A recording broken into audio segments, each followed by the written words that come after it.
అనంతపురం జిల్లా రాప్తాడు నియోజకవర్గం అనంతపురం రూరల్లోని స్థానిక టీవీ టవర్ సమీపంలోనే ఉన్న ఎస్ఎస్ఏ కార్యాలయం వద్ద ఏఐఎస్ఎఫ్ విద్యార్థి సంఘం నేతల ఆధ్వర్యంలో గురువారం ఉదయం 11:30 గంటల సమయంలో ధర్నా కార్యక్రమాన్ని నిర్వహించడం జరిగింది. ఈ సందర్భంగా ఏఐఎస్ఎఫ్ఐ జిల్లా అధ్యక్ష ప్రధాన కార్యదర్శులు రమణయ్య, కుల్లాయి స్వామి తదితరులు మాట్లాడుతూ దేశంలోనే అత్యంత కరువు జిల్లా అయిన అనంతపురం జిల్లాలో విద్యార్థులకు దృష్టిలో ఉంచుకొని అప్లై చేసుకున్న ప్రతి విద్యార్థికి కేజీబీవీ పాఠశాలలో సీటు కేటాయించాలన్నారు.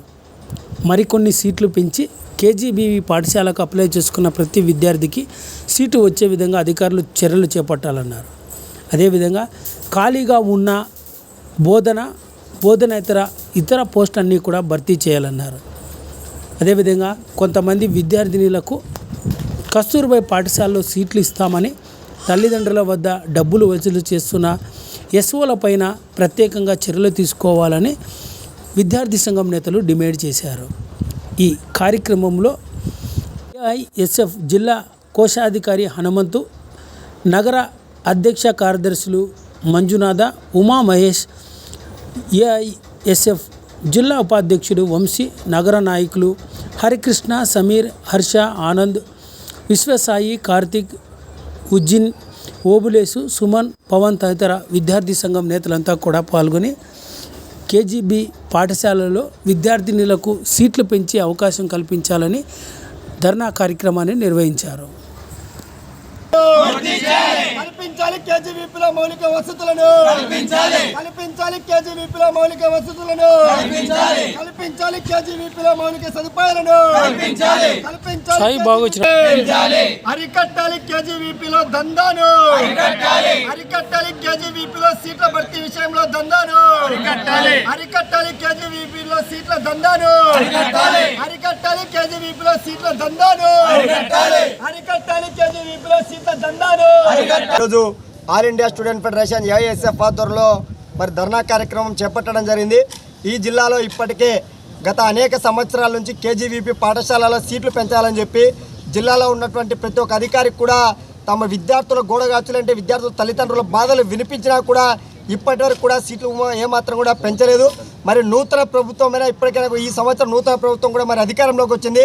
మరి పేద విద్యార్థులను దృష్టిలో పెట్టుకొని ఇవాళ అనంతపురం జిల్లా కరూరు జిల్లా విద్యార్థులు తల్లిదండ్రులు చాలామంది ఈ జిల్లాలో ఉద్యోగాలు లేక చెన్నైకో, బెంగళూరుకో, కేరళకో మరి వలసలకు వెళ్తూ ఉన్నారు. వాళ్ళ విద్యార్థులు కనీసం ఇంట్లో కేజీబీపీ పాఠశాలలోకి చదివిస్తే మా విద్యార్థుల భవిష్యత్తు బాగుంటుందని చెప్పి చాలా ఎంతో ఆశయంతో కేజీబీపీలో అప్లై చేసుకుంటే కానీ కేజీబీపీలో ఉన్నటువంటి వారికి ఎవరికి కూడా సీట్లు రావడం లేదు ఈ జిల్లాలో ఉన్నటువంటి చాలామందికి. కానీ కేజీబీపీలో ప్రధానంగా ఇవాళ తల్లిదండ్రులు చనిపోయినటువంటి విద్యార్థులకు మొదటి ప్రిఫరెన్స్ తీసుకొని వాళ్ళకు సీట్లు ఇవ్వాలని చెప్పి మేము ఏఎస్ఎఫ్గా డిమాండ్ చేస్తూ ఉన్నాం. అదేవిధంగా ఈ జిల్లాలో చాలామంది కొంతమంది అక్కడ ఉన్నటువంటి ఎస్ఎస్ఎకి సంబంధించినటువంటి పీఓలు ఇవాళ ముడుపులు ఇచ్చుకో సీట్లు అందుకున్నటువంటి పద్ధతుల్లో చాలా చోట్ల మరి వ్యవహరిస్తున్నారు. ఇప్పటికైనా కూడా జిల్లాలో ఉన్నటువంటి కేజీబీపీకి సంబంధించిన అధికారులు ఎవరైతే ఇవాళ ఈ సంవత్సరం సంబంధించినటువంటి సీట్లు భర్తీ చేశారో ఏ ప్రాతిపదికన భర్తీ చేశారు, లేదంటే వాళ్ళ తల్లిదండ్రులు చనిపోయిన భర్తీ చేస్తారా, లేదంటే రికమెండేషన్ల రూపంలో భర్తీ చేస్తారా, లేదంటే అక్కడ ఉన్నటువంటి మెరిట్ ద్వారా భర్తీ చేస్తారని చెప్పి దీనిపైన సమగ్ర విచారణ జరిపించాలని చెప్పి మేము ఏఎస్ఎఫ్గా డిమాండ్ చేస్తూ ఉన్నాం. అదేవిధంగా వాళ్ళ కేజీబీపీ పాఠశాలలకు సంబంధించిన ప్రతి పాఠశాలలో కూడా మినరల్ వాటర్ ప్లాంట్ ఏర్పాటు చేయాలా. అదేవిధంగా ఈ జిల్లాలో ఇప్పటికే చాలా చోట్ల గత ప్రభుత్వం కేజీబీపీకి సంబంధించిన కొన్ని పాఠశాలలను నాడు నేడు కింద పనులు శ్రీకారం చుట్టారు.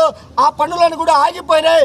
మరి తక్షణమే కేజీబీపీలో ఆగినటువంటి పనులను కూడా మరి పూర్తి చేయాలని చెప్పి అదేవిధంగా కేజీబీపీలో ఖాళీగా ఉన్నటువంటి టీచింగ్, నాన్ టీచింగ్ పోస్టులు భర్తీ చేయాలని చెప్పి మేము ఏఎస్ఎఫ్గా డిమాండ్ చేస్తూ ఉన్నాం.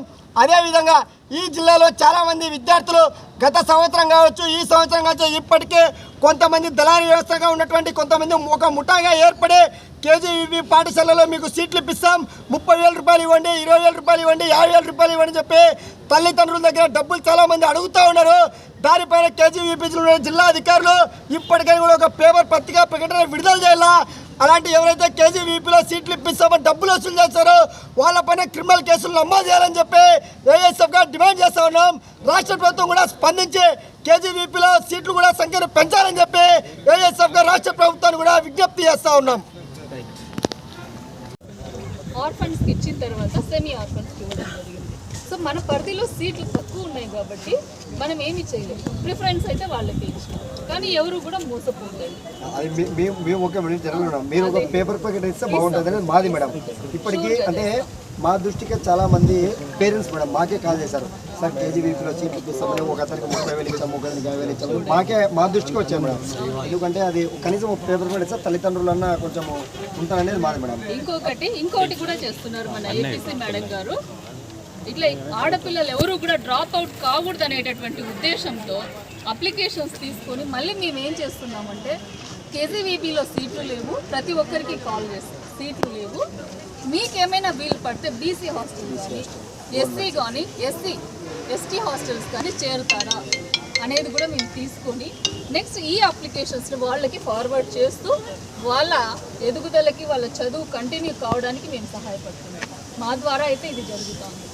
మా లిస్టు కూడా సెలెక్షన్ లిస్టు ప్రతిదీ కూడా కన్సర్న్ కేజీవీబీకి స్టేట్ నుంచి వస్తుంది. ఆ సెలెక్షన్ అక్కడ మీరు ఎవరైనా కానీ అడ్మిషన్స్ తీసుకున్నట్లయితే అడ్మిషన్ లిస్టు తీసుకున్నట్టయితే అక్కడ స్టేట్ నుంచి వచ్చిన లిస్ట్ ఉంటుంది. ఇంకా ఏదైనా ఖాళీగా ఉంది అంటే మా నుంచి పోయినటువంటి లిస్ట్ ఉంటుంది అంతే. మా రిప్రజెంటేషన్ సీట్లు కూడా పెంచడం మీకు రిప్రజెంటేషన్ అది కూడా నెక్స్ట్ ఆఫ్ అయిపోతాను. నెక్స్ట్ ఇంకోటి ఏంటంటే ఇప్పుడు ఈ సీట్లు పెంచాలి అనేది మన పరిధిలో లేదు. ఇది మేము గతంలో నేను ఉన్నప్పుడు కూడా రిప్రజెంటేషన్ పెట్టడం జరిగింది. ఎవరికి? ఎస్పీడీ గారికి. ఇది ఎవరి చేతిలో ఉంది అంటే ఇక్కడ మనకి కేజీవీబీ మెయింటైన్స్ అంతా కూడా 60% సెంట్రల్ ఇస్తారు బడ్జెట్, 40% స్టేట్. సో ఇది బడ్జెట్తో ముడిపడిన అంశం కాబట్టి మనము కంపల్సరీగా మన గవర్నమెంట్ నుంచి సెంట్రల్కి ప్రపోజ్ పోవాలి, స్టేట్కి ప్రపోజ్ పోవాలి. వీళ్ళు అనుకుంటే మనకు జస్ట్ లైక్ ఇప్పుడు మోడల్ స్కూల్స్లో ఎలా పెంచినాం 2వ సెక్షన్, ఎట్లయితే కాంపిటీషన్ ఉందో అక్కడ పెంచినాం 2వ సెక్షన్. కాకపోతే అక్కడ 2వ సెక్షన్ పెంచడం వల్ల మనకేం పెద్ద మెయింటెనెన్స్ లేదు, చదువు మాత్రం. ఇక్కడ మనకు మెయింటెనెన్స్ ప్లస్ రూమ్స్ అన్నీ కూడా కావాల్సి వస్తుంది కాబట్టి బడ్జెట్తో కూడుకున్న పని. సో ఇది మనము రిప్రజెంటేషన్ అయితే ఎస్పీడీ గారికి ఉపయోగించాలి. ఇది మన తరఫున వెళ్తుంది. Thank you. మీరు కూడా చెప్పాలా మేడం? మేము ఆల్మోస్ట్ చాలా మంది తల్లిదండ్రులు అందరికీ చెప్పాం మేడం. మా దృష్టికి వస్తే మేము పేపర్ ప్యాకెట్ ఇవ్వడం కంటే మీరు ఇస్తే బాగుంటుంది అనేది మా ఇంటెన్షన్ మేడం. చాలామంది ఇప్పటికే లాస్ట్ ఇయర్ కూడా మీకు మీ ఆఫీస్కి వచ్చుంటాం మేడం. మన డిఎస్పీ సార్ రాజరెడ్డి సార్ ఉన్నప్పుడు చాలా కంప్లైంట్స్ నేనే స్వయాన ఇప్పించిన, మరి ఇట్లా డబ్బులు వసూలు చేస్తున్నారు పేరెంట్స్ ద్వారా సీట్లు ఇప్పిస్తాము అని. ఇది ఏమంటే అక్కడ ఉన్నటువంటి ఎస్ఓలతో టైప్ అవుతారు మేడం. ఆ ఎస్ఓలు ఒకవేళ మా దృష్టికి వస్తే ఎస్ఓలు కూడా మీకు ఇన్ఫార్మ్ చేస్తాం, మా ఎస్ఓల పేరు కూడా ఇన్ఫార్మ్ చేస్తాం. మా దృష్టికి వస్తే అదొకటి మీకు కూడా అంటే మీరు జనరల్గా మీటింగ్ పెట్టుకుంటారు కదా మేడం, మీ పైన కంప్లైంట్ వచ్చింది ఇలా మీరు ఎస్ఓలు కూడా ఇట్లా సీట్లు అమ్ముకుంటుంది దానిపైన వచ్చి యాక్షన్ తీసుకోవడం, మీరు కూడా ఒకసారి మీటింగ్ పెట్టుకున్నప్పుడు వాళ్ళకి ఇన్ఫార్మ్ చేస్తే బాగుంటుంది మేడం. Thank you.